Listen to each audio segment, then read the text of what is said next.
Season 7. Goodness me, how time flies when you're having fun. Been all of America. Been all of America. Been all of America. Been all of America. Been all of America. Been all of America. Been all of America. Been all of America. Been all of America. Been all of America.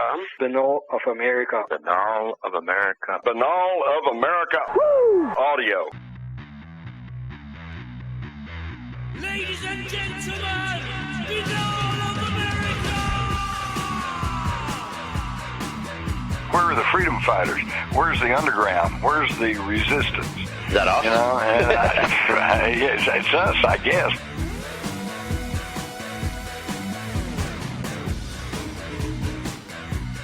If the federal government of the United States was an individual, none of us would have anything to do with him. Yeah. Because he's a proven liar. I don't get it. I just don't get it. I don't know who I'm more frustrated with. The people who are trying to put this over on us and control us and learn every detail of our life, keep us under surveillance 24/7, or the idiots that are putting up with it.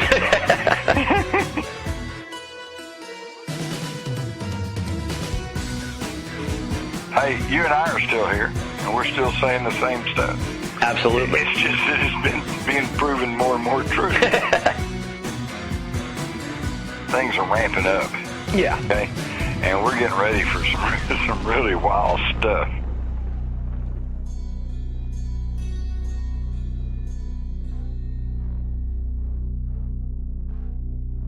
And now, ladies and gentlemen, Banal of America Audio with your host, Tim Banal. What is going on, my friends? This is Tim Banal of BanalofAmerica.com with the season premiere of BoA Audio Season 7. That's right, ladies and gentlemen, the long wait is over. We are back with a slew of underground esoteric audio for all of our great listeners around the world. Get ready, my friends, for another journey into the unknown, the paranormal, and the parapolitical here on BoA Audio. I am beyond excited about being back. I cannot wait to unleash these conversations we have cultivated over the last 2 months, and I will talk a lot more about BoA Audio Season 7 at the end of this program. But I know you want to hear some fresh Banal of America audio. It has been far too long.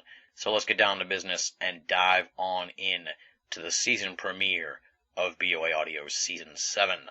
By now, it should come as no surprise to you who our guest is. He is an icon of BoA Audio. He is a legend in the world of the paranormal and parapolitical. I am talking about, of course, the one and only Jim Marrs. And this time around, the season premiere is quite the freewheeling conversation. It really turned into a jam session here with Jim Marrs. Very much different from our previous season premieres. We just cover a whole bunch of different topics. Here are some of the big talking points from this conversation. We're going to be covering ancient aliens, UFOs, the nefarious New World Order agenda, technology and surveillance run amok, weather manipulation, population control, Ron Paul and the 2012 election, and ultimately how dire the geopolitical landscape looks for those of us who are hoping to see a better tomorrow. That's right, it's kind of a dark conversation, but don't be too frightened, my friends, because alongside the doom and gloom, there are plenty of laughs, sober reflections, and looks back at how the world has changed since we sat down with Jim Marrs in August of 2005 to begin this program. So buckle up, my friends, for another wild ride, because Season 7 of BoA Audio has finally arrived. For those of you who are unfamiliar with Jim Marrs, allow me to provide you with a little background on him. After graduating with a degree in journalism from the University of North Texas, he served in the U.S. Army, after which he became a reporter for the Fort Worth Star-Telegram. Jim worked for and owned several Texas newspapers before becoming an independent journalist/author. His in-depth investigative book, Alien Agenda, has been cited as the best-selling non-fiction book on UFOs in the world, having been translated into several languages. He's the author of the New York Times bestseller Crossfire, The Plot That Killed Kennedy, which served as a basis for the Oliver Stone film JFK, and Rule by Secrecy, the hidden history that connects the Trilateral Commission, the Freemasons, and the Great Pyramids. He's also the author of Spies, The Terror Conspiracy, Rise of the Fourth Reich, and The $1 Trillion Conspiracy. Alongside those fantastic works is the fiction book Sisterhood of the Rose.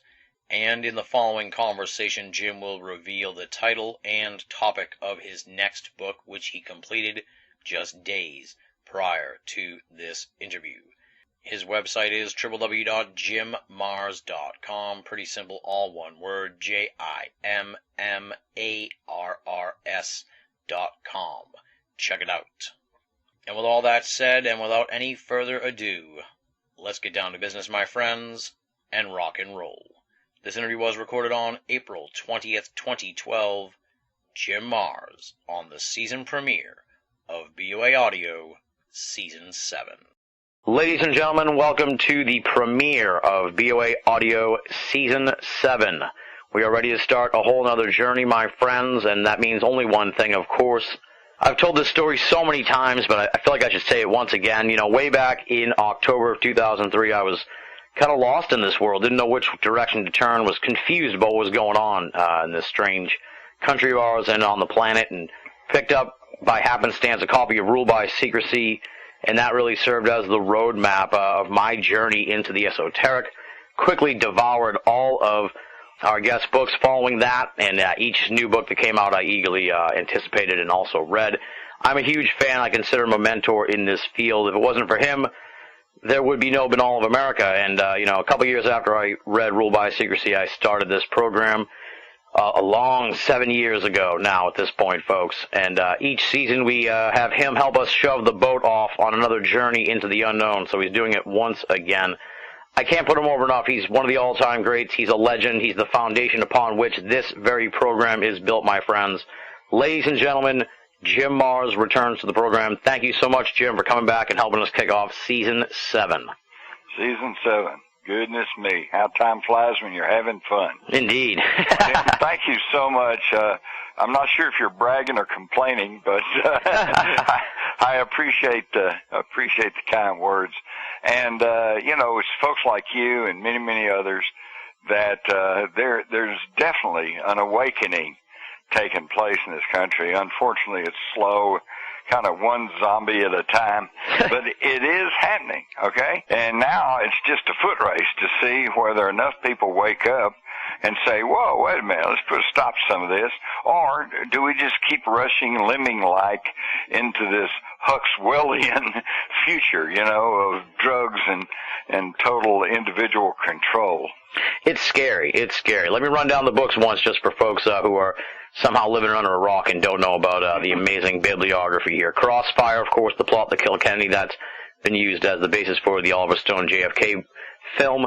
Also, Rule by Secrecy, as noted, Alien Agenda, Spies, Terror Conspiracy, Rise of the Fourth Reich, Above Top Secret, The $1 Trillion Conspiracy, and the fiction book Sisterhood of the Rose. Now, it's been about a year and a half since we talked, and surprisingly, I haven't had a new Jim Mars book in my hand. So what have you been up to in the last year and a half or so?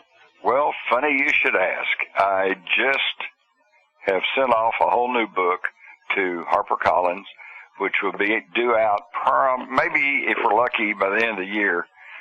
Although Nice. I just got an email today. I sent it to them almost 3 weeks ago, and they got a thing today said,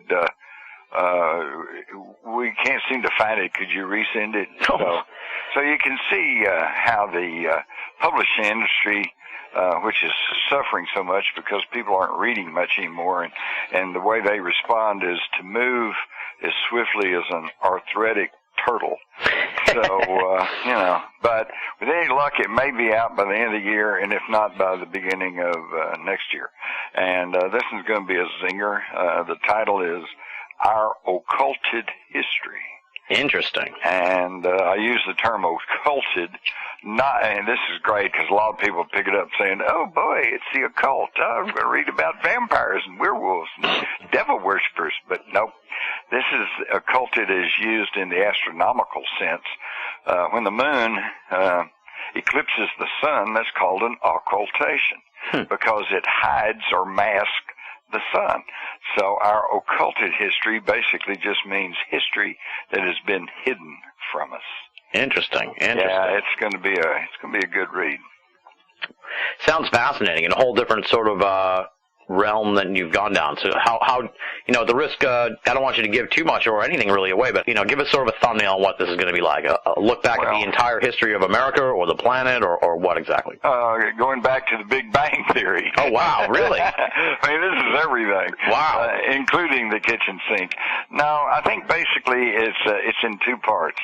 The majority of it is information which presents very compelling, if not overwhelming, evidence that we have not been alone in this solar system and on this Earth. The idea of ancient astronauts is one which, when first advanced, I guess, by von Däniken back in the 70s, everybody just went, what a bunch of nonsense. But today, the evidence is pretty overwhelming, and there are more and more scientific discoveries that are taking place, which science refers to as anomalies. Okay? Yeah. And you'll find the definition of anomaly is just, well, basically, in computer talk, it's a big giant WTF, well, what's that? It doesn't fit in. That doesn't fit in with our known stuff, So, and the world's just full of them. Absolutely. And all the way back to giant lost civilizations with huge blocks of stone that weigh up to 12 tons that can barely be lifted by our modern technology and cannot be moved. And yet they are found hundreds of miles away from where they were quarried and placed in these perfect alignments, okay? People still wonder about Stonehenge, and there's still a lot of questions about the Great Pyramid.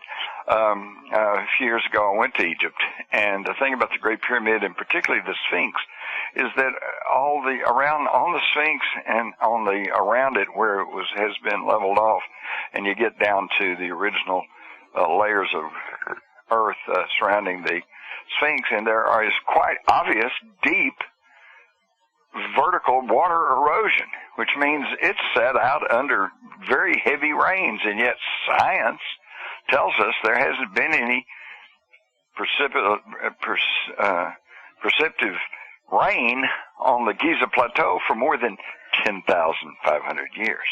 What does that mean? That means the Sphinx sat out under heavy rains more than 10,500 years ago. So it was built about 5,000 years before the Egyptians ever came along. But of course, there's very, very stout resistance to this. Just like recently, they have discovered a pyramid in Bosnia that is even larger than the Great Pyramid. Of course, there's great resistance to that. Oh, that's not a pyramid. It's just a big hill. Well, yeah, but it's three-sided. It's a three-sided pyramid. And how do you explain that there's tunnels and passageways inside this natural hill? Oh, weird. But you're not going to find anything about that, because if you go Google Bosnian Pyramid, all you read is a page of the experts, most of whom have never even gone there, who just say, oh, no, that can't be right. And why? Because it doesn't fit in with the official paradigm. Amazing. Yeah, there's just amazing stuff. So something was going on. There was somebody here, maybe proto-humans, maybe an advanced race prior to that we are just now evolving out of, or perhaps extraterrestrials, who knows. But there was a highly technological civilization on this planet long before our history. That is, like I said, the evidence is just almost overwhelming once you put it all together. Right. Well, then that leaves the question, well, wait a minute. They all die off? Do they all leave?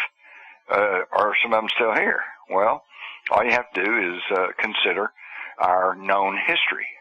If, as we are taught, this has just been one slow evolutionary climb from hunter-gatherers to city-states and then nations and then empires, then history should not have any bumps or bubbles in it. It ought to be just one, slow upward climb. Right. And yet that's not really what we find.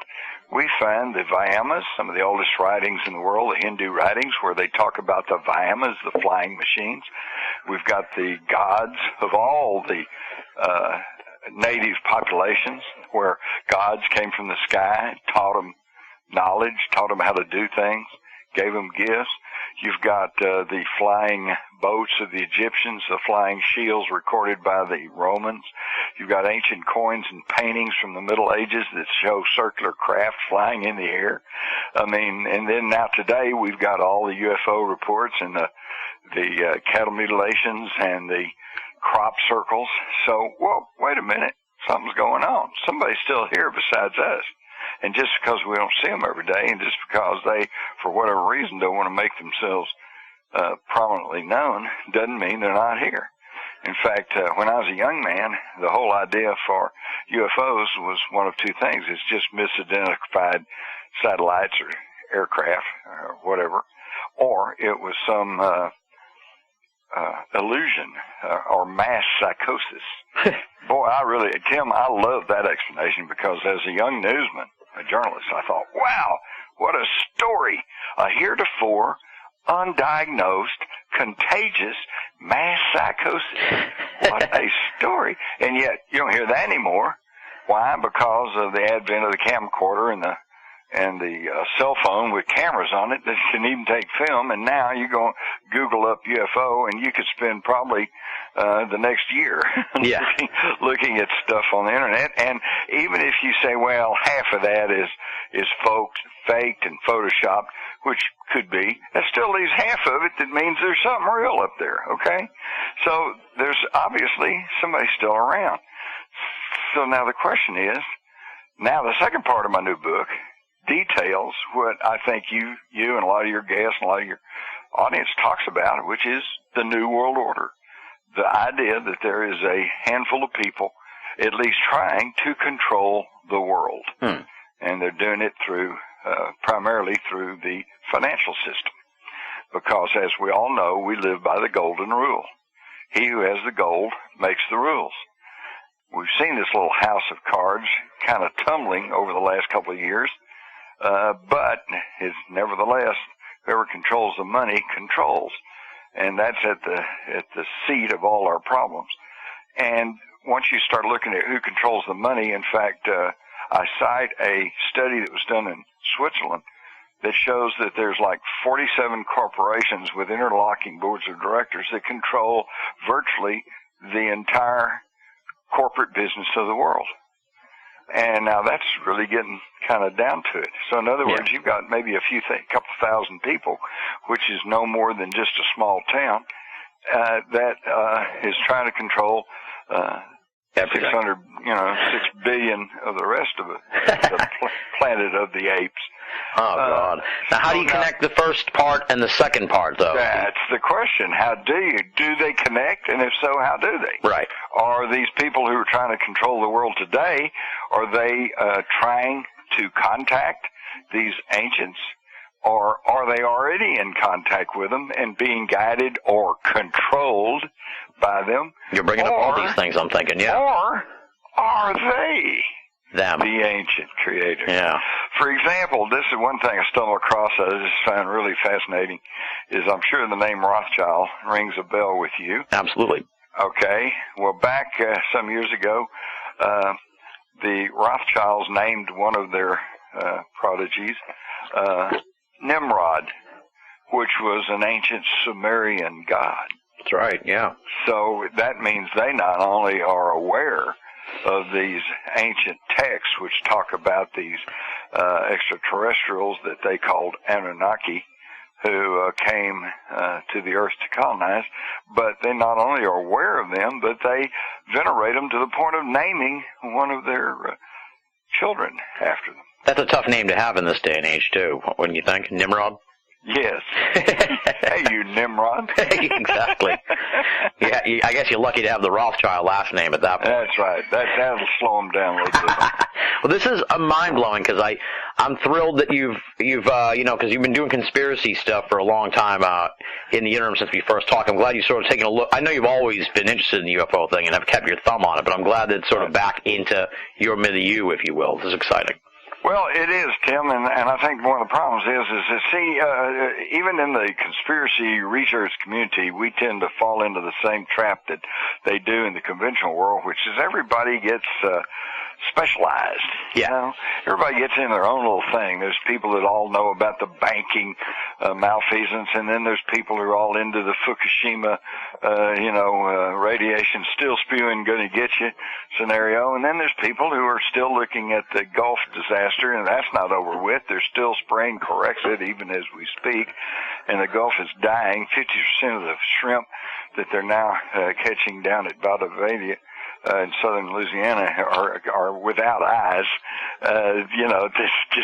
It's a mess, and yet it's not getting reported on because we're all too busy worrying about Secret Service agents getting prostitutes and who's going to win American Idol and all that important stuff, But even in the research community, though, people get very specialized, and there's a lot of people who look into the New World Order, but they have not paid much attention to UFOs. Right. And same thing with people in the UFO community, but they haven't paid that much attention to government conspiracy. So what you have to do is you have to back up and look at the whole thing as a big ball of wax, because it all is interconnected.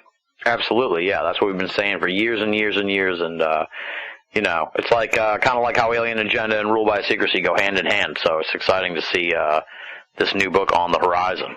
Right. Very, very exciting. I'm really looking forward to this.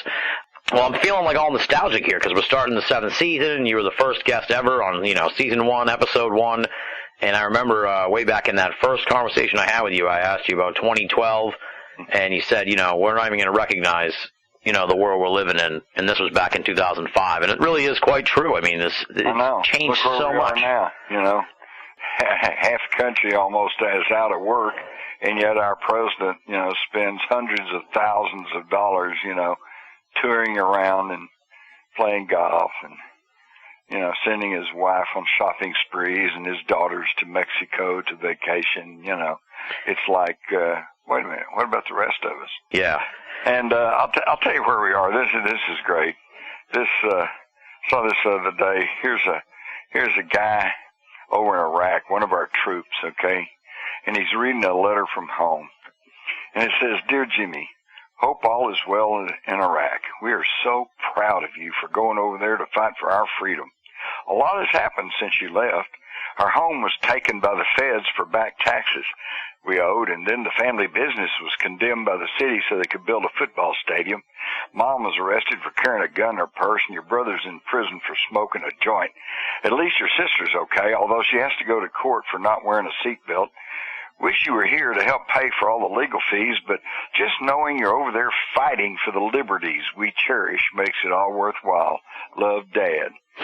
Boy, isn't that just about where we are?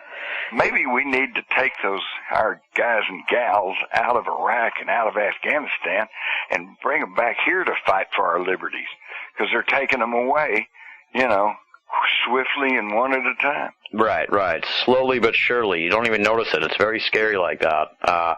One kind of like bone that I've been chewing on, and I sort of ended season 6 on this note, talking to Brad Steiger and Whitley Strieber. The thing came up again and again, and I figure since we're starting the new season, this is a good sort of segue, I guess. This is what's been troubling me in a lot of ways in the last few years, and I'm sure you'll be able to speak to this.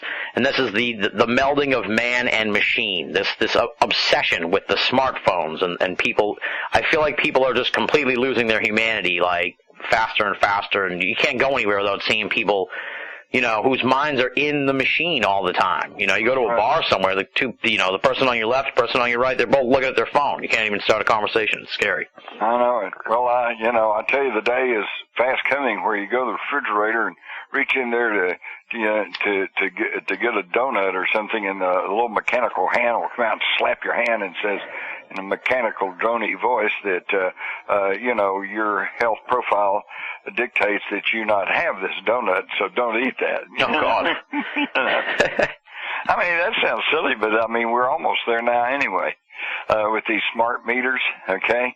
Not only are they giving off so much electromagnetic energy that it's actually causing some people health problems and mental problems, but they register everything that's going on electrical in your house down to when it goes on, when it goes off, and how much juice is being used, which means that, again, run it through a computer, and they can know exactly what you're doing, and they can tell what channel you're on TV. They can tell you how much you open your refrigerator. It's getting incredible. And then I tell you, I tried to get away from all this by moving out to a rural area, and I'm out here in an unincorporated area. I don't even live in a city or a town. Oh, wow. And yet they've been all of a sudden every little intersection out here is now getting a traffic light.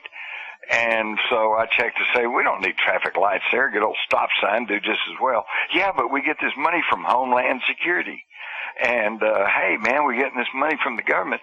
Nobody ever stops to think that where'd that money come from? Came out of your pocket. Yeah. Okay? So it's not like we're getting some largesse from somebody. But anyway, so Homeland Security says, yeah, we'll give you money to put in these traffic lights, along with cameras, RIFD readers, facial recognition software, they're setting up a spy system that would make the Gestapo green with envy. Absolutely, yeah. Well, the scary part, too, is that, people are acquiescing to this. Oh, yeah, that's people what want gets me. These things. I don't get it. I just don't get it. I don't know who I'm more frustrated with. The people who are trying to put this over on us and control us and learn every detail of our life, keep us under surveillance 24/7, or the idiots that are putting up with it. Oh, yeah, I was in the airport not long back, and I was grumbling about what was going on, and some lady behind me said, well, they have to protect us from the terrorists. And, man, I almost got myself arrested. I said, lady, the only real terrorists are in Washington, D.C. Yeah. And it's the truth if you'll go and actually study out the information. No, absolutely. That's But see, there's a big, wide gulf of ignorance between people like you, Tim, and others who keep up, read, think about what's really going on, study the issues, and the people who just watch television. Right. That brings up an interesting sort of point, because like I said, it's been about a year and a half since we talked, and we've seen these sort of like revolutions in other countries and stuff, and sort of I don't know what you'd call the Occupy thing. So, there seems to be some undercurrent, but at the same time, it never seems to go very far, at least here in America. The Tea Party and the Occupy movements was very similar in their grassrootsness. And then they got co-opted. Right, exactly. Because whoever has the gold makes the rules. Yeah. So it's very weird. I just don't see how... The frustrating part is, like you said, the people who are just going along with this. But it's like, even when people rise up and try to do anything or educate other people about it, you wonder where that tipping point is. I think at the start of this, you mentioned, there seems to be, where's this tipping point? Well, this is why that you no longer hear any national politician refer to the Republic, okay? All they can talk about is democracy. We got to go to the Middle East and bring them democracy. We got to save democracy. Well, look in the dictionary. What's democracy? That's just rule by the majority. Okay, and it sounds good on paper, but if you stop and think about it, the classic example of democracy in action is a lynch mob. Yeah. Okay? Yeah. Majority say lynch him, so okay, well, let's lynch him. That is not what we were given. That is not what we want. We were given a democratic republic. So what's the difference? Well, in a democratic republic, there are laws and checks and balances to protect the rights of the minorities. Okay? So that if the majority say lynch him, in a republic, no, you have to give him a fair trial, and you have to give him legal representation. And he gets to confront his accusers and gets to confront the evidence against him. And then if a jury of his peers finds him guilty and maybe even gets one appeal, and that's the appeal is, turned down, then you can lynch him. All right? But by the way, today with the National Defense Authorization Act, now you don't even get legal representation. If they determine that you're doing something against national security, whatever that is, I mean, I think the biggest criminal against national security was British Petroleum. Yeah. When they wrecked the Gulf of Mexico. But what happened to them? Did they get called on the carpet? Did they have to go to court? No. In fact, they were put in charge of cleaning the mess up, which they didn't do. They only buried it down to the bottom of the Gulf with Corexit. Okay? And so, all bets are off. The system has just come unglued, and it's not there. And now under the National Defense Authorization Act, they can claim that, hey, you, Tim, you're on the radio, you're talking about stuff that kind of is in condemnation of the government, so you must be a potential terrorist. So they can come grab you without a warrant, kick in your door, take you into custody, hold you indefinitely, okay, without legal representation and without a trial until they decide they might want to put you in front of a military tribunal. And if you think that sounds too severe, just go read the damn act. That's what it says. And if you think that doesn't smack of totalitarianism, then go to the White House website and read the National Resources Executive Order. It was signed by President Obama on March the 16th. It says whether in an emergency, national emergency, or not, even in a non-emergency, he can declare basically martial law and that assume control over all resources, energy, farm equipment, food, water, everything in this country, property. Take your property, and people go, oh, well, yeah, you're just a conspiracy theorist. You're just making this. No, it's right there. It's on paper. The only reason is that troops hadn't shown up to take your house yet. Okay, so most people aren't paying attention because they're too distracted and they're too busy watching other things, too busy arguing over the dog and pony show that party politics has become. Right. Even though, as you well know, Tim, there's no difference. No, it's just a reality show. Yeah. It's just a reality show. That's the scary part. In fact, picture this. Let's say you're head of the Republican National Committee. Well, number one, you want a candidate who's got a really good chance of beating Obama, right? Absolutely. And concurrently, you want a candidate who can raise a lot of money, because that's what it takes. All right? So let's see now, of the current crop of Republican potential candidates, most of whom are now dropped out or given up to ghost, we got one who has raised more money than all the rest put together. And we have one who says we need to audit the Fed and get our money situation straightened out, and that we need to quit trying to police the world and get our troops over here to defend the country, which is their primary purpose. And you've got one who has the most individual support from members of the Army, Navy, and Air Force. And you have one who is a veteran, and you have one who does know medical treatment and is on top of all the medical situation. And as I said, who's raised more money than all the rest of them put together. Obviously, that would be our guy, right? Well, but that's Ron Paul. Exactly. Oh, my God, Ron Paul, well, he's unelectable. We can't have him. Now, what does that show you? That shows you that at the leadership of the Republican Party, they're no different than the Democrats. Right. They're controlled by the same financial interest and the same New World Order thinking, and yet because not only do they not go for Ron Paul, but they have actually worked diligently to see these off the ticket.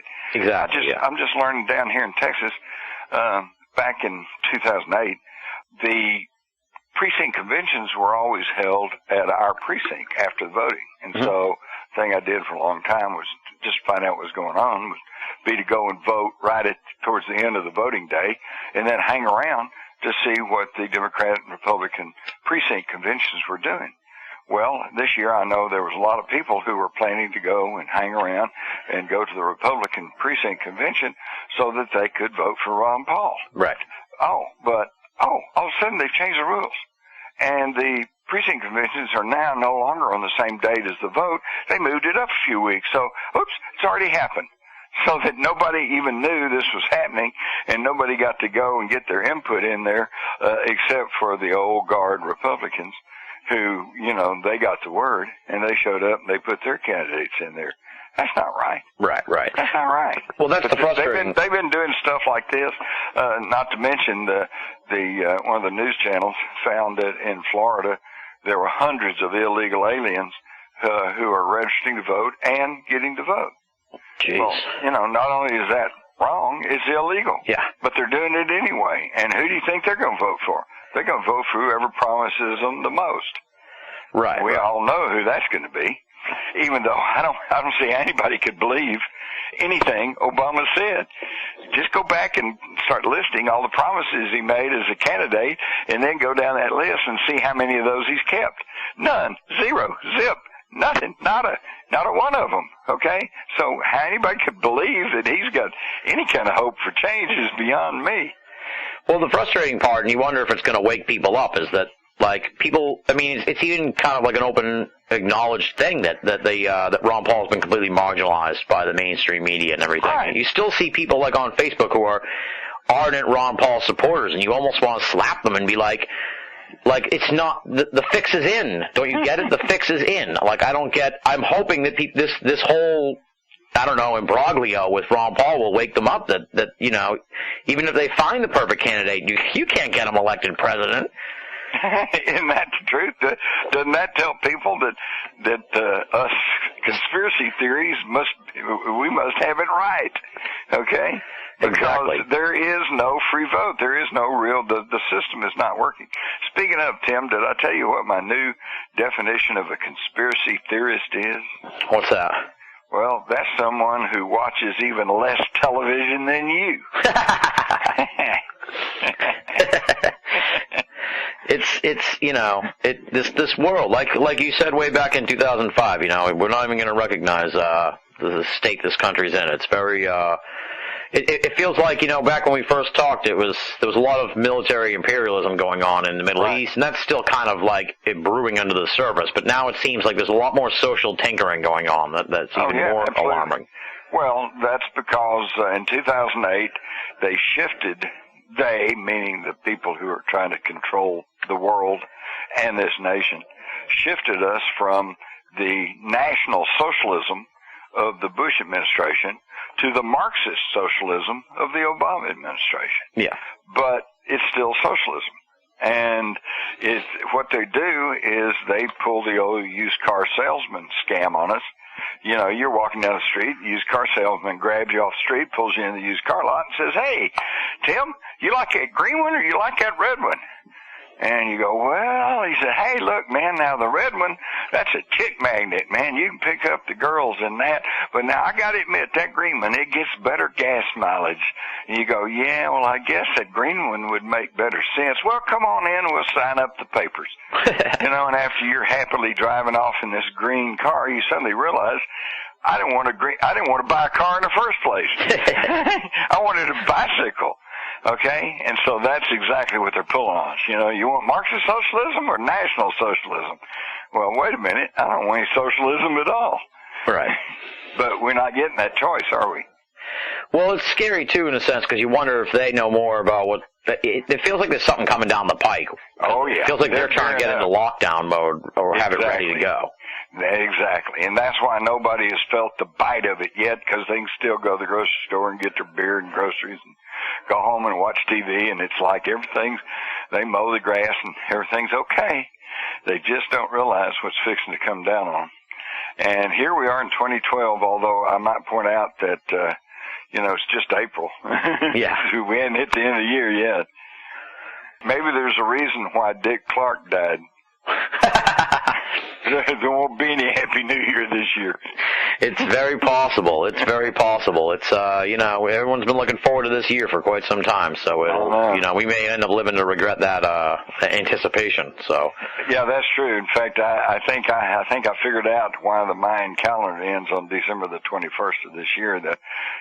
Way back there where the guy was carving out the Mayan calendar, he got to December the 19th, December the 20th, and oops, he ran out of room. Sorry, no more room on the rock. So Who knows? But I'll tell you, you can, as you said by some of the comments you've already made, you're well aware that things are ramping up. yeah. Okay, and we're getting ready for some really wild stuff. Yeah, and it's weird because major events happen all the time, and it's like you don't really like take them all into consideration until you look back on it. Like you were saying when we started here, it was like you started naming events that I hadn't even really recalled. Even like I've already people forget about the Gulf spill because the Fukushima thing happened. That's right. It's what is going on here in this world? And pretty soon they'll forget about that because we'll have attacked Iran. Exactly. It's always something. Well, see, listen, these people are trying to run the show. And the question I raised in my new book is, are they even us? Which is, sounds pretty outrageous, but when you look at the evidence and the facts and put it all together, it certainly is not without the realm of possibility to at least raise that question. But they're way ahead of us, and they make plans. Most of us makes plans, week to week. From paycheck to paycheck. Right. And then a few people are fortunate enough they make plans year to year. But these folks, they make plans 50 years, 100 years in advance, and then work their plan. Right. It's like the old thing about how, the military technology is like 2 generations behind what they really are. It's like they're operating in all together in that aspect. Right. And some of the things, let me tell you, that's going on, we could spend a whole program here talking about scalar weaponry. And I'm sure that most people out there listening are going to go, scalar weaponry, what's that? They don't have any idea. And yet this stuff is really spooky. And, by the way, can cause earthquakes and tidal waves and tsunamis and can move hurricanes. And, again, a lot of people go, oh, man, come on. That's conspiracy theory. No, let me tell you something. About a year ago, there was an article in U.S. News and World Report, and it was in their science section, and it was all just this glowing report about how scientists said that now they can use lasers to bounce it off the ionosphere, and they can heat up the water of a hurricane, and they can use these lasers to decrease the velocity and the harmfulness of a hurricane, and by heating the water to one side or the other can actually guide it, a bad hurricane, away from population centers. Well, that just sounds wonderful. God, what a great deal. Maybe now we can be saved from some of these killer storms like Hurricane Katrina. But wait a minute. Yeah. If they can decrease the velocity and guide it away from centers, then that means they can increase the velocity and guide it into population centers. So, people have to think. They have to think about these things. They can't just listen to the media and expect to be told the truth of anything. Right. I don't know how somebody read that article, kind of skimmed it. They go, well, what a great thing. Maybe they can, ameliorate the effects of a bad hurricane. And they don't stop to think, well, man, if they can do that, then they can cause one to be worse and guide it and use it as a weapon. You wonder why the powers that be. I was talking about this with Ken Thomas the other night. It's like, when is enough with these people, with the technology and everything else? Like, I understand their end game is to have a world order, but yeah, Tim, this is where it really gets scary, because greed and the thirst for power, that's one thing. Corporate greed, okay. In fact, what's really scary about the corporations is not so much that they're run by just greedy, immoral people, but that they are basically like machines. They don't have any feelings. It's like we just after the bottom line. Right. Whatever they just we want have profit. to do, whatever we have to do to maximize profit, that's what we're going to do, to hell with the consequences. But it's even worse than that. These people who are, if they are us, behind this New World Order bunch, if you'll read their position papers and watch what they support, they're eugenist. Oh, yeah. Okay? Yeah. They want they see the major population, the major problem in the world as overpopulation. And they made no bones about the fact that they want to reduce the world's population by at least a third, maybe 2/3. Well, wait a minute. How are you going to reduce the world's population by 2/3? They want to kill us. Yeah. They want to kill us. They want us dead, or as Kissinger calls us, useless eaters. They want the useless eaters dead. Now, wait a minute. Now, maybe that could explain why they're spraying us with heavy metals and pathogens in these things called chemtrails.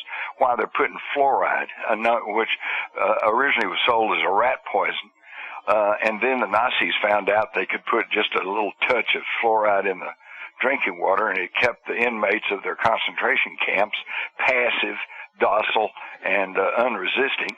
And so now they're putting that in our water. And it also makes it destroys your short-term memory. You can't remember anything. I think it's starting to work on me. And the bad food. It's absolutely incredible. Consider this. If you take a herb that just grows wild, cannabis sativa, better known as marijuana, and you dry that out a bit, roll up and smoke it, boom, you're under arrest, up against the wall, because that's illegal. But if one of these multinational drug companies grinds up that herb, extracts the cannabis sativa, creates a synthetic delta-9 tetrahydrocannabinol, combines it with gelatin, glycerin, iron oxide red, iron oxide yellow, titanium oxide, and then markets it to doctors and hospitals under the name Marinol, and that's going to make a bunch of Wall Street investors very, very rich. Hey, that's legal. I mean, we're just insane. We're an insane society because nobody's thinking. Right. They just watch television. That's the thing. I mean, this world has gone to hell in a handbasket fast. It's a very it's just troubling. It's great to talk to you because you know what's going on. It's hard to talk to people. That's who don't. Pretty troubling right there, Tim. I want to tell you, it's really frustrating to be the one-eyed man in the land of the blind. Right. And you and I don't even really know what's really going on or how bad it really is. Right, you're just chasing them down. You're just trying to... we see the tip of the iceberg, Yeah, you're looking for clues at the scene of the crime, like the song says. Yeah, exactly. It's troubling in a lot of ways, because... they want to wipe us out. It's scary. They want to kill us. And I think people need to be aware of this so that when they hear people rant and rail against the New World Order and against all this, they don't just go, oh, well, that's just politics. And, oh, well, that's just some, conservatives. And they don't want the liberals to get in. The liberals don't like the conservatives. Forget all that, folks. This is self-defense. They want to kill you. Right. You better be aware. You better get aware and better start figuring out what's going on. Or, you're going to end up in a camp or in the hospital, okay? Exactly, yeah. Well, you can kind of foresee a world where there's just pockets of people in small places getting by on their own guile. We got to spread this stuff around. Let's put it on the internet. You're listening to Banal of America Audio. Great heavens! What kind of radio show is this? Well, it's a weird, it's you talk about this, whether they're us and them and stuff, and it reminds me of sort of a point that Rich Dolan made in his second UFO history volume where it was and he was talking about people with the knowledge of the UFOs, but this can be applied to the powers that be behind this whole New World Order thing. It's whether they're aliens or humans or whatever, they've formed a breakaway civilization where they don't see us as equals at all, and that's we got a big problem there. Exactly. And, and that's what makes it a mockery of this whole thing of democracy. Joseph Stalin pretty well nailed it when, I'm paraphrasing, but he says, I don't care how you vote, I only care about who counts the votes. Right. And that's where we are today, that with these computer voting machines and touch screens and stuff like that, which they have proven over and over again. In fact, state after state has decertified them and then turned around and taken them again. They control the vote. So there is no vote. There is no democracy. We have no input. And money talks. And that's why Congress, who we look to be our protectors and to be our shield against an overbearing federal government, they've rolled over and played dead. They get elected, by claiming all this great stuff, and then they get up there and they vote for the same old socialist claptrap. Right, right. Well, and that doesn't mean that I'm opposed to all sorts of programs.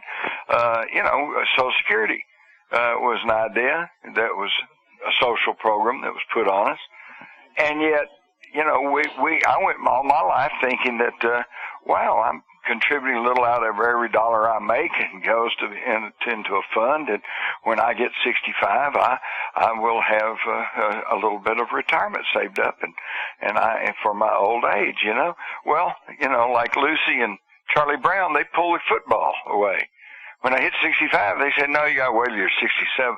And now they're talking about moving it even further out because they have looted Social Security to try to pay for their misappropriation and their malfeasance on handling the rest of the budget. So now they've had to raid all these funds to try to pay off these debts that they continue to run up. And what's their solution? Run up more debt. Remember last summer when they were talking about raising the debt ceiling? Yeah. Yeah. And there was a huge thing going on, and, oh, man, you got to do it, or otherwise the government will go broke, and nobody will get their checks, and no, blah, blah, blah, blah, blah. So wait a minute. That's like telling me that my plumbing is broken and my house is full of wastewater, and what do? Do I pump it out, or do I raise the ceiling so I can get more in? Got to raise the ceiling. Oh, that's insane. No, you got to pump out the crapola, Right, right. Well, this economy. No, they can't do that because they might lose a vote, because they might, somebody might not get their pork barrel project funded. It's insane. It's just insane. Right, right. Well, you wonder if it's like, if we're going to enter into some kind of situation like a world war or something like, I guess if it's going to be like a history repeating type situation where we got out of the original depression through a war, and then, things kind of settled back into insanity of on the home front, if you will. If we're going to get back into that, and like people always say that we're going to get used to a lower standard of living here and stuff like that. So you wonder if how America is going to get out of this mess, I guess. I know. See, again, that's just idiotic thinking. You must get used to a lower standard of living.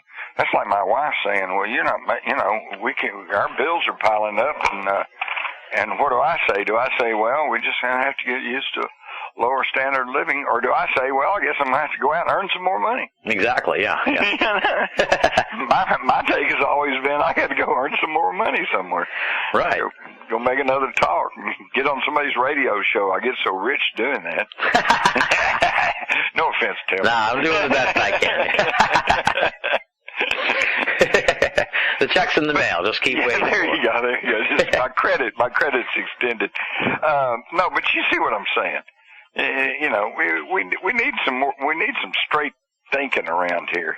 Yeah, but I just don't think. I mean, you do an amazing job in $1 Trillion Conspiracy. Sort of what I thought was really compelling in that book was the sort of expose, if you will, on the educational system in the country and stuff. And I mean, that's got us all dumbed down so right. that we don't even understand what's happening to us. So it's not even like, as frustrated as we are with the lemmings who don't know what's going on. It's like they're almost a sympathetic. We're a breakaway civilization too, because that's a sympathetic race of people that are so behind the times of reality that you just look at them and shake your head. I mean, you see them all the time, and you're just like, what are these people thinking? Well, we can call them the Sergeant Schultz Brigade. Okay, I hear nothing, I see nothing, I don't want to know nothing. It's pretty amazing.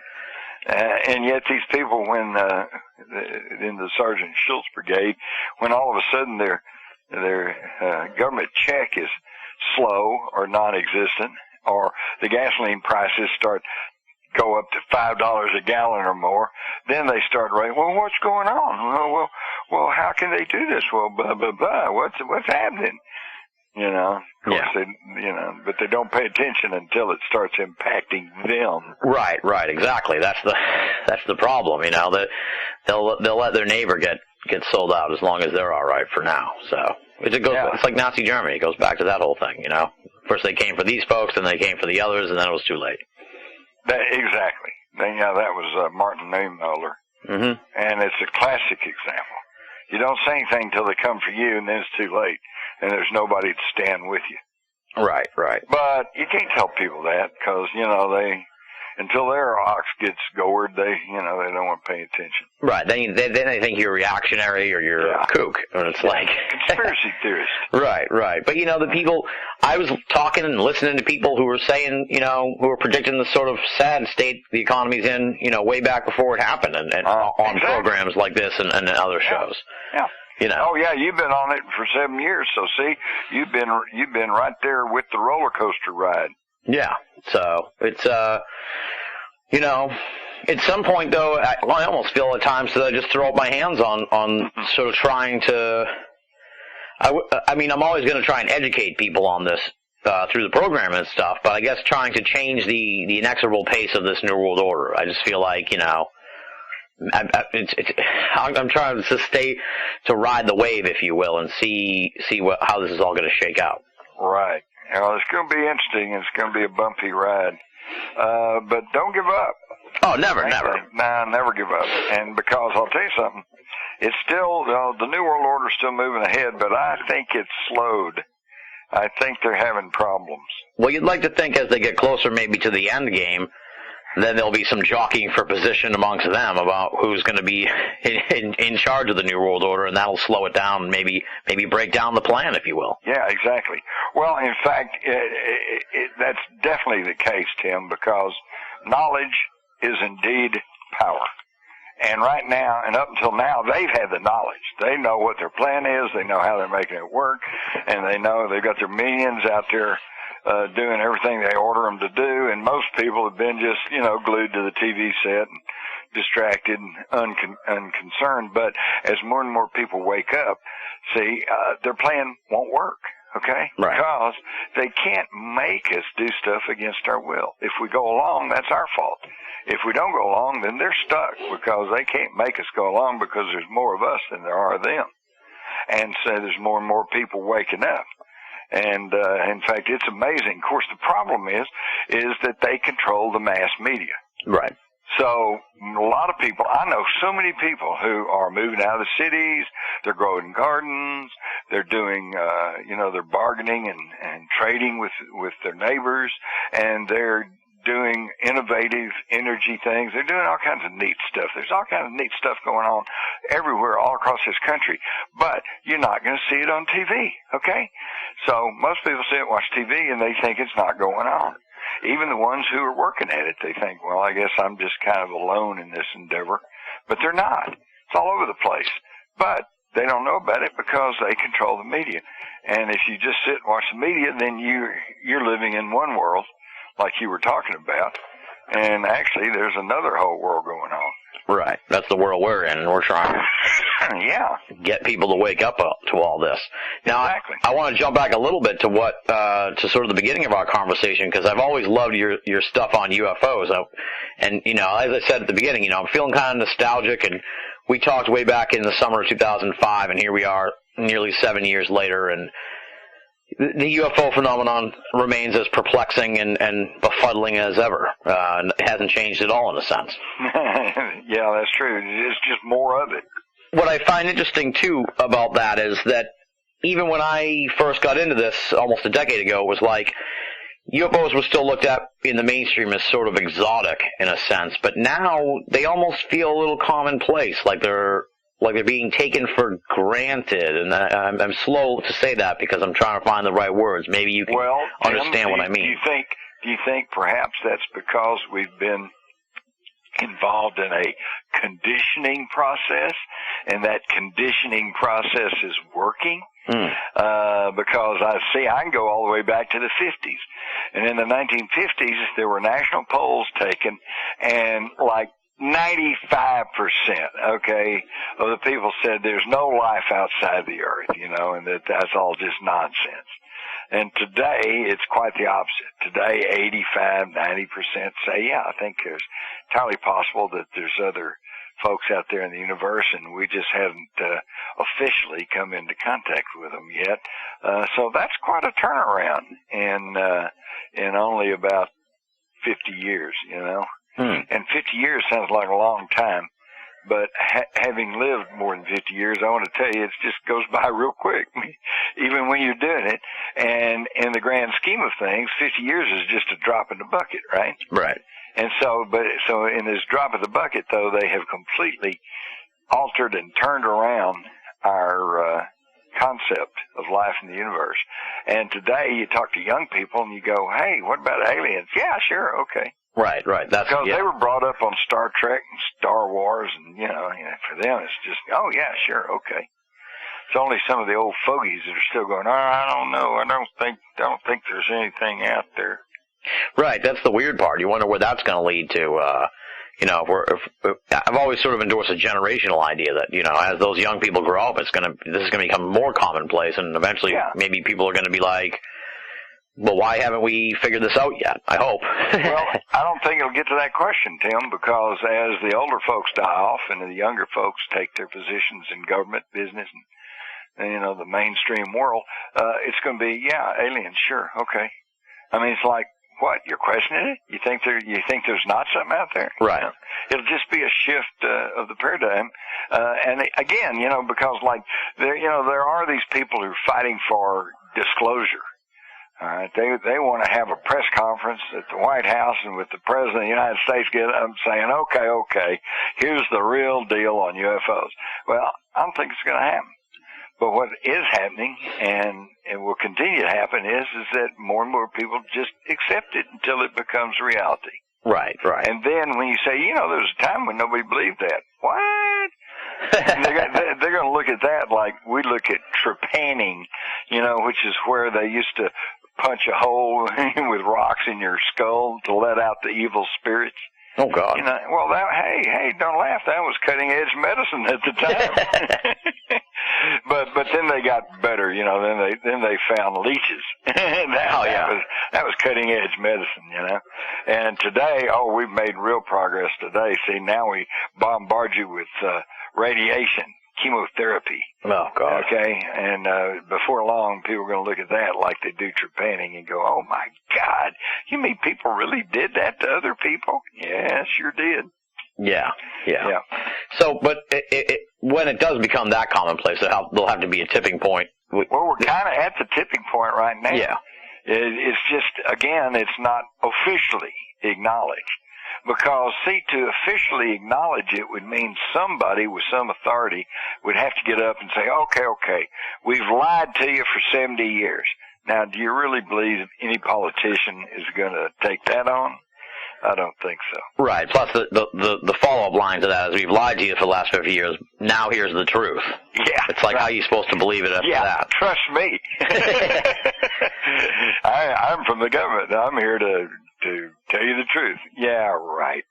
Well, that's another thing I don't understand. I just don't understand. If the federal government of the United States was an individual, none of us would have anything to do with him. Yeah. Because he's a proven liar. And I don't mean just somebody makes a mistake or somebody that once or twice, you know, dissembled and said something that wasn't actually true. I'm talking about lies after lies compounded by lies on top of other lies. They're just liars. So, you know, why would anybody believe anything the government says? It's just beyond me.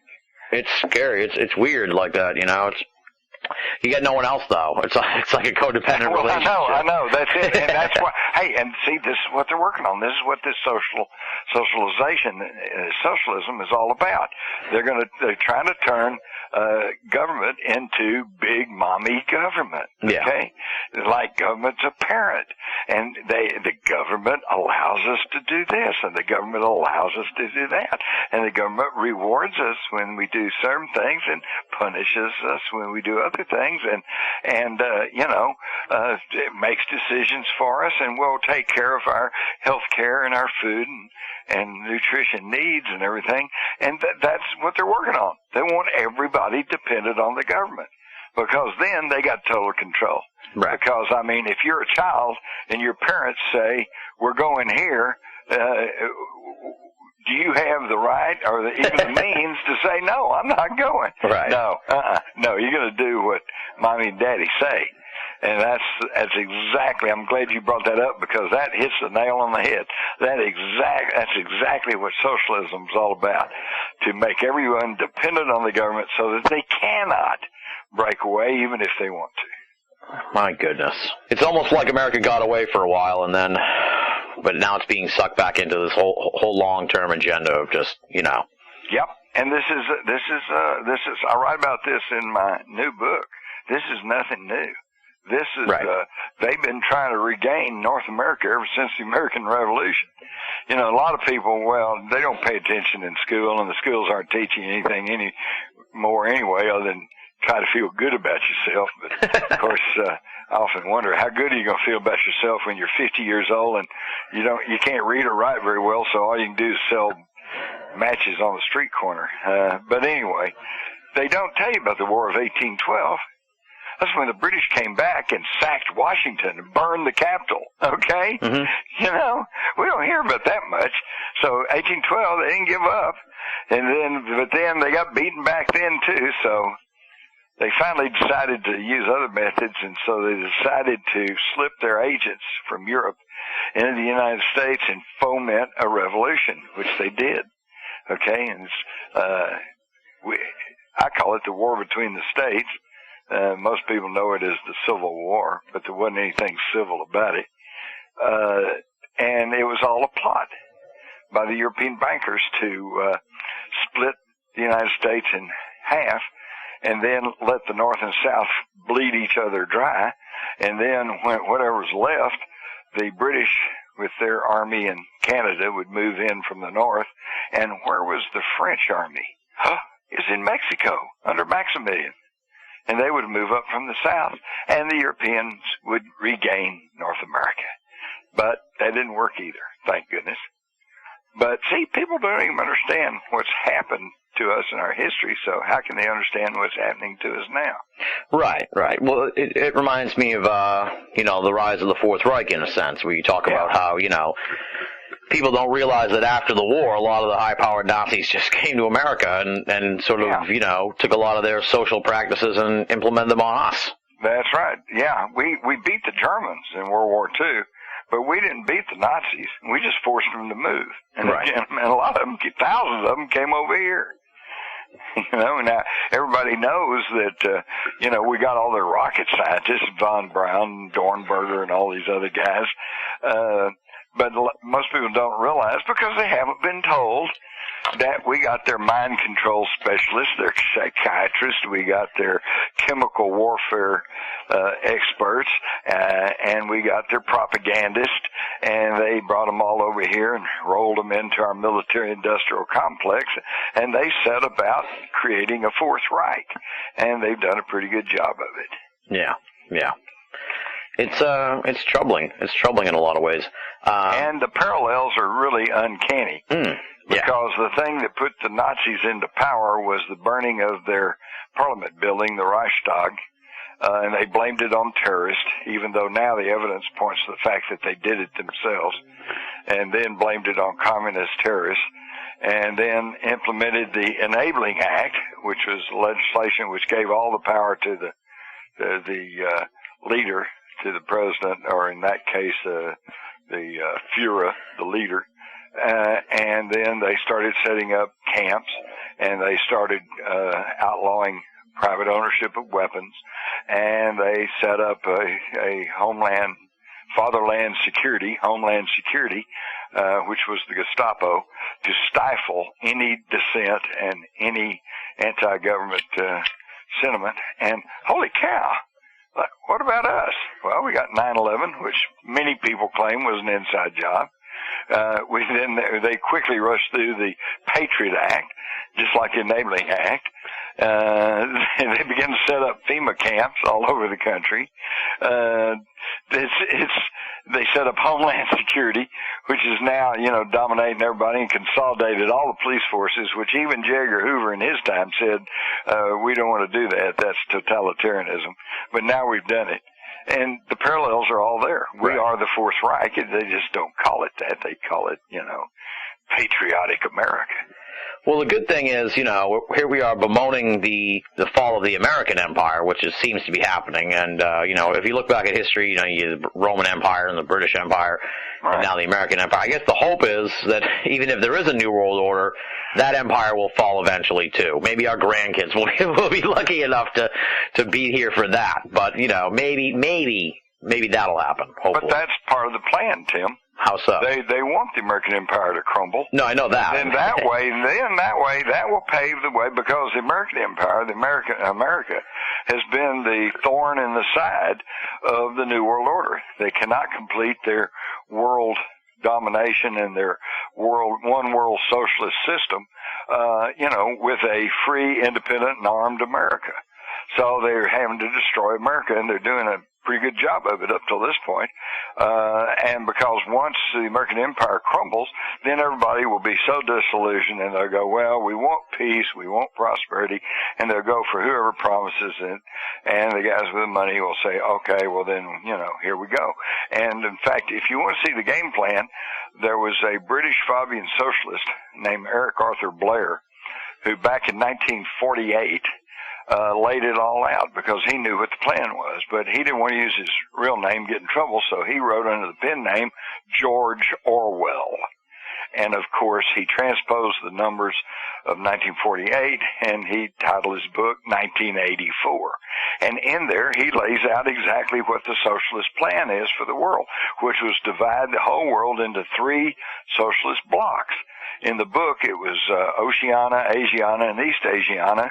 And in the real world of today, it's the European Union, the soon-to-be North American Union, and the future Asian Union.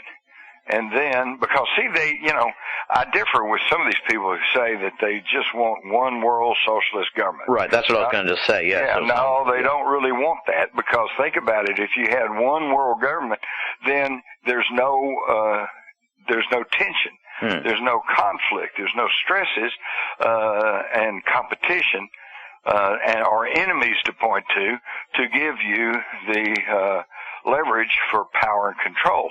So they'll have these 3 sections, these 3 economic blocks probably, maybe even 4, because there's already a South American Union.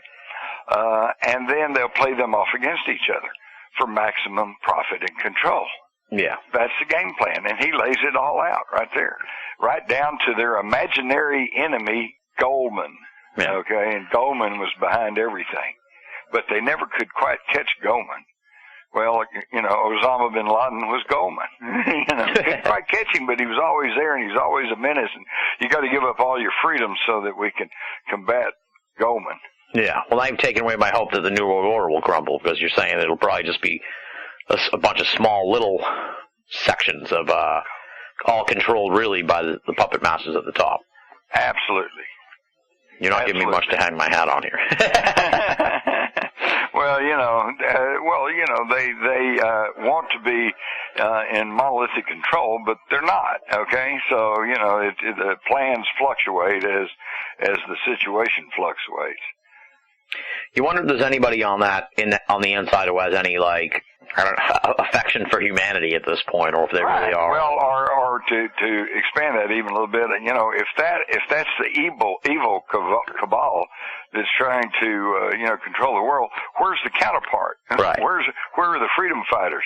Where's the underground? Where's the resistance? Is that us? It's us, I guess. But hey, we're fragmented. We don't know what to do. We ain't got any money. We're too busy trying to make a living. All we want to do is be left alone, and so we're not all that effective. But yet, if we could all get together and just say no, and then it'd all come to a screeching halt. But that ain't going to happen until everybody gets wised up and becomes knowledgeable of what the situation is. And I don't know when that's going to happen. Yeah, I wouldn't hold your breath for that. That's the scary part, too, Exactly. Well, a good sign that this is completely off the beaten path in a sense, because it goes back to the UFO thing, is it's interesting that, as you've established here in our conversation, and it's pretty well, I think a lot of people in the UFO community would agree, this thing goes back eons. It's interesting that, at least here in the tiny amount of time that we've been looking at it, that now at least you don't hear about like ufologists of the 1700s or 1800s, but now it's become a thing at least. People are at least looking at that finally. Well, I think there's a reason for that, actually, because if you were in the 1700s and you knew nothing about flight, there was no such thing. Man can't fly. Yeah. There's nothing up there but birds and clouds, But you saw something up there, and it was zooming around. What context could you put it in? You couldn't. Right. You might write about, I saw a demon, or you might say, I saw a vision of God, or something like that, but you didn't have a context. It's only been within starting in the 20s and the 30s, and particularly the 40s and 50s, that we had the technology to be able to say, hey, there's an unidentified flying object. We know there's something up there and it's flying around, but we don't know what it is. So at least we had a context for putting it in. Right. That's true, yeah. Well, it's at least, like I said, people are collecting the evidence now and not just painting them in paintings or putting them on, what I mean? It's good in that sense. Yeah, exactly. And in fact, the issue has evolved from, is there anything there to, hey, what kind of propulsion system are they using? Yeah. It's like, what is this thing? What's going on? In fact, see, I've lived all through that little evolution. Back in the 50s, the big burning question was, hey, do they come from Mars or do they come from Venus? Yeah. And then we get into the 60s and the 70s, 80s, and the question, got a little more sophisticated. It became, well, do they come from Alpha Centauri or do they come from Zeta Reticula 4? And now today we're even more sophisticated. Now people are asking, well, do they come from another dimension? Could they be coming from another time, another galaxy? And frankly, I think the answer is yes. Yeah. All of the above. Right. Well, it'll be interesting to see, because it does seem like I've made the analogy to someone recently that, UFOs, for me, as someone who's interested in the subject and everything, I kind of look at them now as almost like an ex-girlfriend. Like, we had a lot of great times, but they haven't done much for me lately. Well, yeah, but again, I think that's part of the conditioning process, because early on, we'll take you as an example, you old example, you. When you first got interested in UFOs, it was exciting and a new field and something that you could get really kind of enthusiastic about and lay awake at night pondering what are they, where they come from, what are they doing. But, after time, well, what is it? Familiarity breeds contempt. Yeah. After a while, it's like, yeah, okay. What else is new? Or like you said, what have you done for me today? All right. And so I think that's part of it, because you've just about explored it to the limits of what we can find out to the best of our abilities today. Okay. But now it doesn't mean you know everything about it. There's still plenty more to go, but we just don't have access to the information. Well, that's the weird part, too. I mean, we talk about how, at least now we're looking at it, but then we've got like a collective 50-year history of looking at this thing, and at the end of the day, we really, for the mainstream, let's say, we haven't even proven the fundamental question of, are UFOs real, even though I think everybody in ufology agrees that they're real. Well, I think even people outside ufology, I think they realize that they're real. But you know what I mean. I mean, we haven't turned over the page on that. Yeah. And that's we now know it's not a psychosis, and we now know it's not hallucinations. That was big arguments, like the 50s and 60s. And we now know that's not true. So I think even the most ardent skeptic would agree that they're real. There's something there. Now the argument breaks down as to what they are. Where are they? And the skeptics and the debunkers would say, well, they're just misidentified aircraft, or secret government test craft. And of course, they can't explain very, very competent UFO sightings and reports from, say, the Aurora case in 1897, which was 6 years before the Wright brothers ever proved that heavier-than-air machines could fly. So, what was that all about? Well, they can't explain that, but still their argument is they're explainable. So basically they're not arguing are they real, they're just arguing over are they extraterrestrial or not. Yeah. And I think you have to agree we'd have to agree, Tim, that we can't really prove that to everyone's satisfaction at this point. Right. That's the frustrating part. Like I said, I mean, we've been at this collectively as a research community for like 50 years, and we haven't really gotten to the bottom of anything. That's the frustrating part of it. But it keeps me going. I mean, I'm not bemoaning it entirely. I'm just saying. Well, and that should prove that this is quite a mysterious subject. Exactly. The fact that 50 years of scrutiny and we still don't seem to be any closer to any firm answers. Right. Yeah, exactly. That's a very good point. Like, people should that should be a rallying cry of the mainstream, if you will. I keep waiting for that day when there's sort of a turnaround where people are like, maybe it'll happen on the Roswell 75th or something, where people are like, hey, let's look at this again. Like, we totally dropped the ball as a society on this phenomenon. Oh, but wait a minute, Tim. You mean you're waiting on the mass of people to start thinking? Oh, brother, please, don't hold your breath. Yeah, I know. Well, it's all I have really to hope for. Yeah, that's true. No, but there's still plenty of stuff going on, and there's still plenty of incidents happening. And again, I think, to me, of course, maybe it's because I just finished this new book and just finished, about a year or more of heavy research, is that I think there's all new ground to be broken, not by looking to the future or looking into space, but looking back at our own history. Yeah, absolutely. There's just so many wild and woolly things that are here, and there's evidence, there's skulls, there's artifacts, there's drawings, there's text, there's carvings, statues, there's so much stuff right here on this earth that points the way, and yet we have, for the most part, ignored all that. Well, beyond ignored, it's amazing, too, that, that we've lost that knowledge as a race. There's a reason for that, too. Absolutely, yeah. They don't want us to know that stuff. Exactly. As I detail and document in my new book, going back to around the turn of the 20th century, you find that archaeology and anthropology and a lot of these apologies were taken over and controlled by the wealthy elite through their foundations, their grant giving, and their grants and their donations to universities. And if you wanted to go study something they didn't want you to look at, then you didn't get any grant money. Yeah. And as long as you were content to only extend existing scientific knowledge by another half inch, well, you might get some funding. And if you mind your P's and Q's and didn't really raise too many questions, then you get to be a tenured professor. And if you continued to just,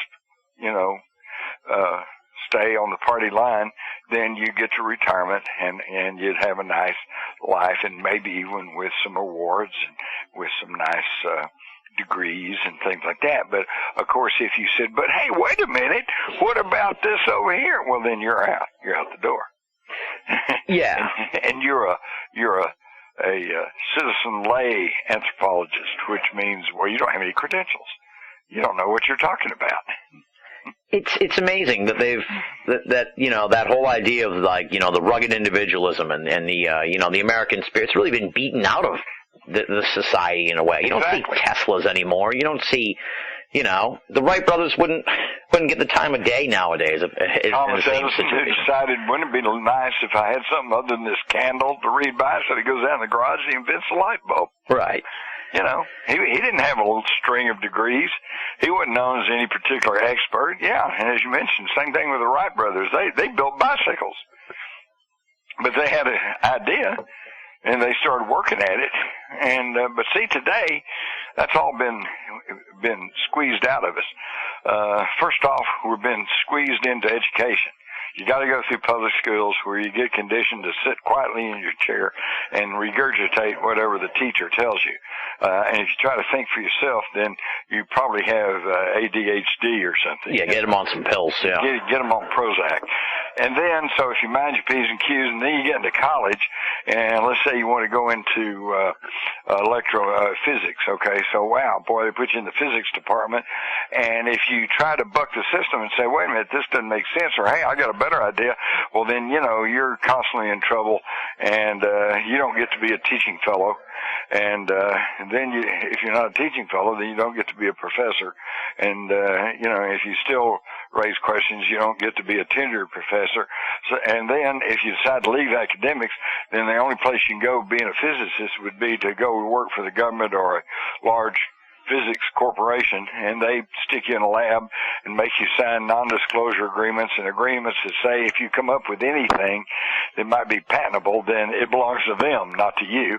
So number one, you have no incentive to invent anything, and number two, if you do invent something, then they've got it, and if it would create a problem to the existing monopolies, then they lock it away and suppress it. That's the way it works, right? Absolutely, yeah. And people just don't really understand this. They're still watch TV, so they think, oh, well, if I could simply invent a better mousetrap, I'll make $1 million. No, because what you do is you invent the better mousetrap, and then the first thing you do is you run to the patent office, which has long-standing documented links to U.S. intelligence agencies, and they take a look at it and say, holy cow, Tim's invented a better mousetrap. So they slap a national security label on it, and it's suppressed, and you're left with your hand on your butt, and the public doesn't get it. That's how that works, right? Yeah. I don't know. It's like I said, it's really frustrating to understand how things work, and nobody else does. Right, exactly. Because they watch TV. Yeah, we try to, I guess that's all we can do is to try to, get more people on the same page as us and try and get them to wake up, because it's just scary how many people just aren't. Right.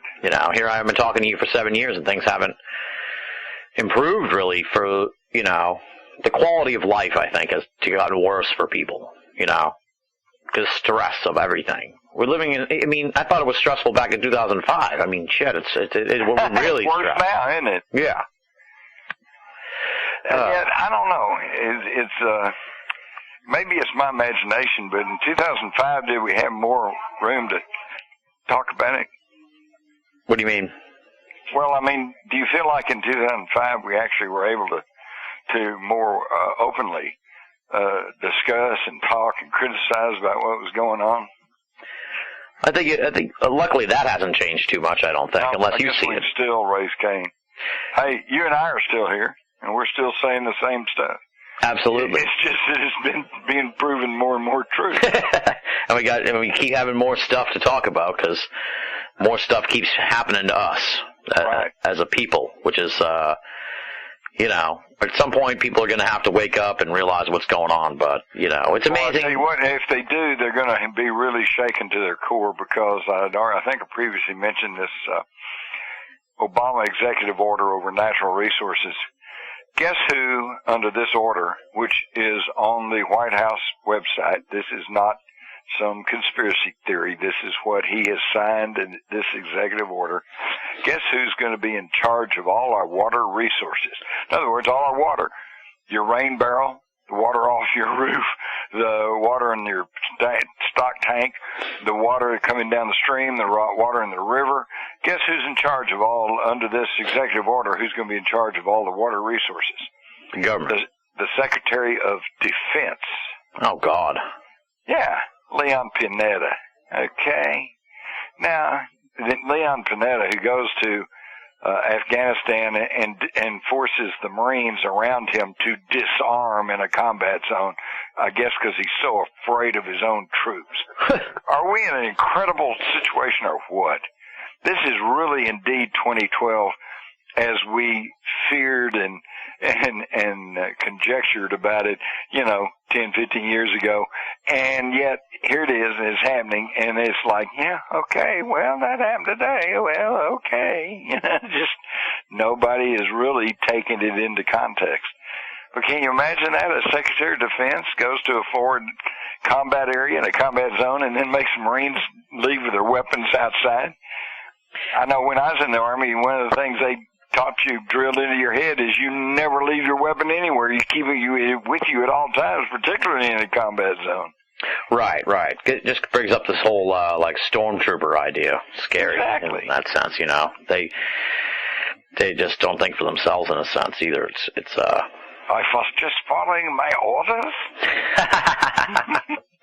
Well, I'm excited for this new book because, as I said, I'm thrilled that you're going back into the realm of UFOs because there's so much there, and I feel like that may be a big key to understanding a lot of this stuff. I think it is, and I think that's why basically the new book, Our Occulted History, kind of ties the UFO issue into the ancient astronaut issue, which makes for an interesting debate, an interesting conversation.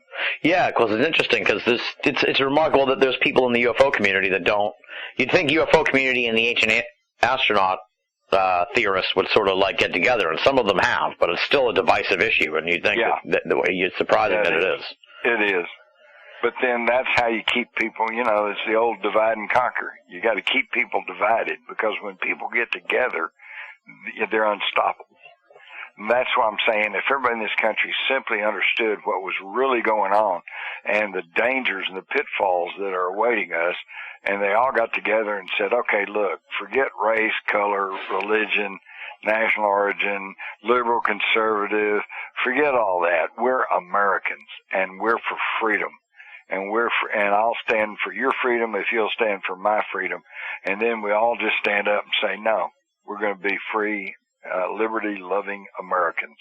We could turn it all around because there's more of us than there are of them. But it's never going to happen as long as people watch TV and stay divided and conflicted over petty issues. Right. Well, the media, they always, you know, seems like their job is to divide the nation. That's the unfortunate part, you know. No one's out there trying to unite anymore. No. Well, on that depressing note. No. Let's leave it on an upbeat note. Yeah, what do you... More of us than are of them. Things are looking up. Things are changing. And we still have an opportunity. If everybody go down and vote for Ron Paul, whether you would like him or not, at least it's sending a message that we're tired of the same old, and we want something new. And then when he doesn't get elected, then it'll be plain and obvious that the votes are controlled. And we'll know what the situation is, and then we can just deal with it from there. Yeah, let's hope so. Like I said earlier, you know, you hope this Ron Paul phenomenon will wake a lot of people up because you'd think the Obama thing would, and that didn't. And now they're pinning their hopes to another guy, and that's a whole stack deck. So it is, and there's nothing there.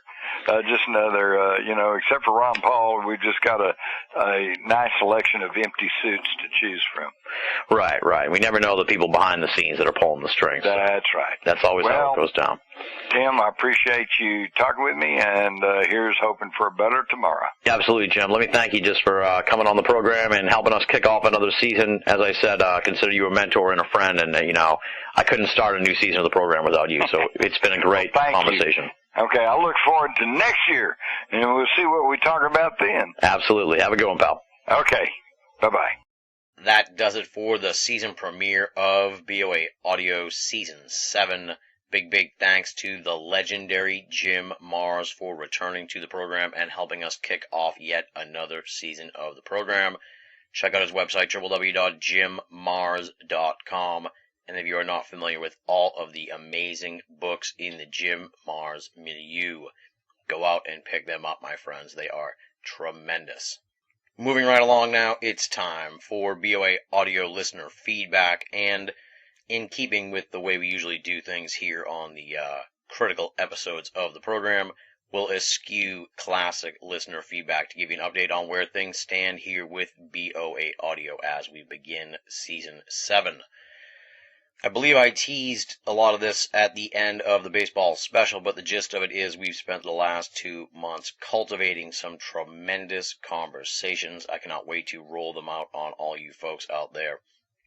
This conversation you just heard with Jim Mars was just one of 8 episodes we have recorded, so we have got a ton of stuff in the pipeline here at BoA. And given how crazy it was during Season 6 with the interminable delays that just drove me crazy and drove the listeners crazy, I've really tried to focus in on scheduling here for Season 7.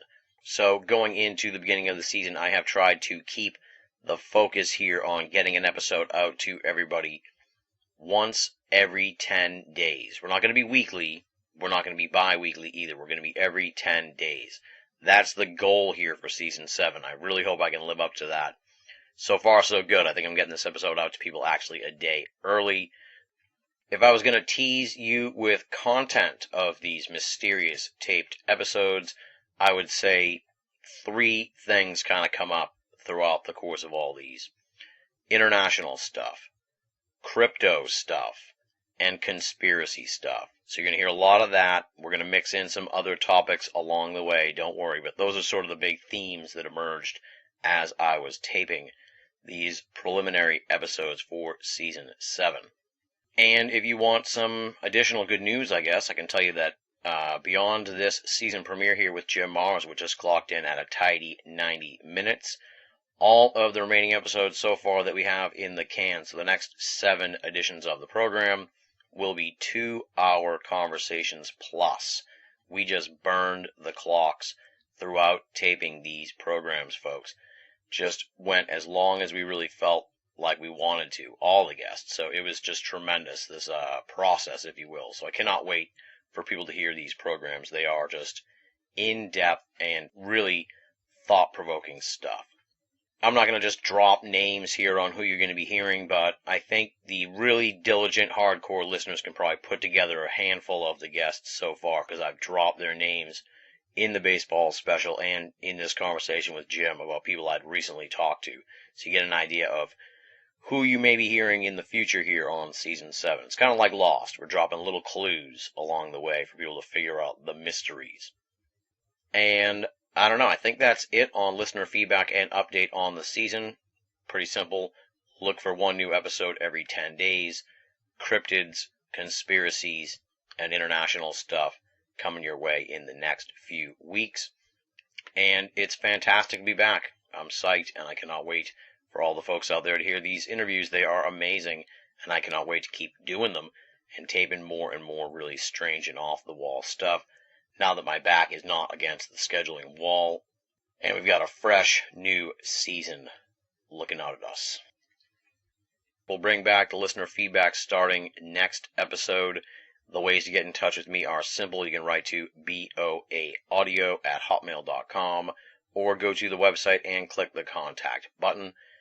Final method, of course, is to join up at the official BoA forum, theUSOFE.com, THEUSOFE.com. It is BoA's paranormal playground. Lots of talk about the esoteric as well as pop culture going on at the USOFE. And, of course, I'm on Twitter and Facebook, so just punch in Binnall, Binnall, and you'll find me. Feel free to befriend me, follow me, or poke me. I'd be happy to have you as part of my online circle of friends. Up next, of course, please allow me to thank the esteemed and infamous BoA staff. Leslie, Chiron, Regan Lee, Joe V, Tina Senna, Richard Thomas, Bruce Pretty, Tony Morrill, and our webmaster, Jeremy Boston. I just got off the phone with Jeremy a couple days ago. We've got some really cool stuff happening at Binnall of America that we're working on. It's so close. I wish we had gotten it done in time to launch Season 7, but a lot of the little bugs are still kind of sniggling about, if you will, on this refurbishment of BoA. But when it comes along, trust me, it's going to be a whole new paradigm shift for the website in a good way. We're not going premium or anything crazy like that. It's just a completely different layout and design, and will allow for so much more at BoA. Meanwhile, in my absence, the BoA staff has been putting out some tremendous stuff. So head on over to the website and read their columns that have been posted since the last time you heard from me. There's far too many for me to mention. There's text interviews. There's all kinds of discussion on weird stuff like Alcatraz and ghosts, green children and skeptics, skinwalkers and orbs, and a really strange story about enlightenment. And that's just a brief perusal on my part looking at the front page at BoA. So get on over there and read some of these columns. They're amazing, my friends. If you're only listening to BoA audio and you're not reading the offerings from the BoA staff, then you're only getting half the story. Binnall of America, BINNALL of America.com. Make it a part of your everyday search for esoteric news and opinion. Up next comes the time in the program where I take my hat off and pass it around to the audience and ask you to make a donation to BoA and the Binnall of America audio franchise. But of course, it is just the first episode in Season 7, so you're probably sitting back wondering, well, let's see what you have to offer, Binnall. And I understand that perspective. Maybe in a couple episodes, your tune will change when you hear some of these conversations that are in the pipeline.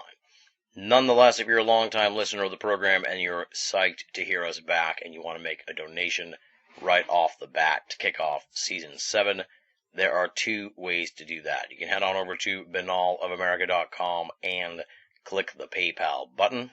That's easy to find. It's on the left-hand side of your screen, and that'll take you to PayPal. They'll walk you through the process. It is safe and secure. But if you don't trust the internet and you want to make a donation via snail mail, you can write to Tim Binnall, P.O. Box 232, Pinehurst, Mass. 01866, and you can find that address right there at Binnall of America underneath the PayPal button. If you do send in a snail mail donation, please make it payable to Tim Binnall and not Binnall of America, since my bank is anal and they will not cash those donations.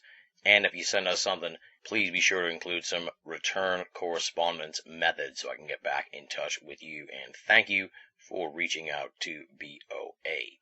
As always, no donation is too small, and all donations go towards Binnall of America and BoA Audio to help keep the franchise up and running, commercial-free, and freely available for all of our great readers and listeners the world over.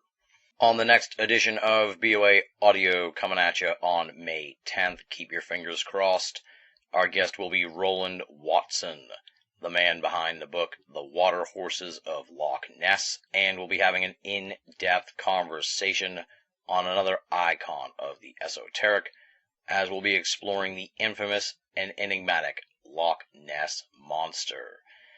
I put this one right up there with the spontaneous human combustion episode, folks. This is a program I've wanted to do for such a long time. We're finally going in search of Nessie, my friends, and we spent a long time talking about the Loch Ness Monster and exploring it from so many different angles. It's a tremendous interview. You're going to find out just tons of stuff. You're going to find out about sort of the evolution of the Loch Ness Monster phenomenon. You're going to hear about all the different means and methods that have been used to try and prove its existence. You're going to hear about the ebbs and flows in popularity for the Loch Ness Monster and how the public perception of it has changed tremendously over the years to where it is today. And along those lines, we'll learn about the latest in Loch Ness Monster research, as well as Roland's thoughts on all the various Loch Ness Monster theories, such as the ancient dinosaur theory, the Nessie is dead theory, and a whole bunch more different reasons given for the Loch Ness Monster mystery. Really, this episode could kind of be summed up in a really cheesy quote, in the sense that you could say this conversation is everything I've always wanted to know about the Loch Ness Monster, but never had the chance to ask. Well, I finally did here when I sat down with Roland Watson and just peppered him with a myriad of questions about Nessie. You will learn a lot about the Loch Ness Monster next time on BoA Audio as we welcome Roland Watson. That's all coming at you next time on BoA Audio. As I said, May 10th. Cross your fingers. We're really hoping to get it to you on that date. And on that note, we close the book on the season premiere of BoA Audio Season 7. Big thanks to Jim Mars for coming back on the program. Big thanks to all you great folks out there. You are just tremendous. I have been hearing from so many people in the last 2 months asking about Season 7, wanting to know about the next series from Binnall of America, sending in your guest thoughts, sending in your takes on different aspects of Season 6. It's just been amazing hearing from all you guys out there. And now we're back. The journey begins again for all of us, folks, and it's going to be an awesome, awesome ride. Thank you once again for making BoA Audio a part of your esoteric audio playlist. Until next time, this is Tim Binnall, thanking you for listening and signing off.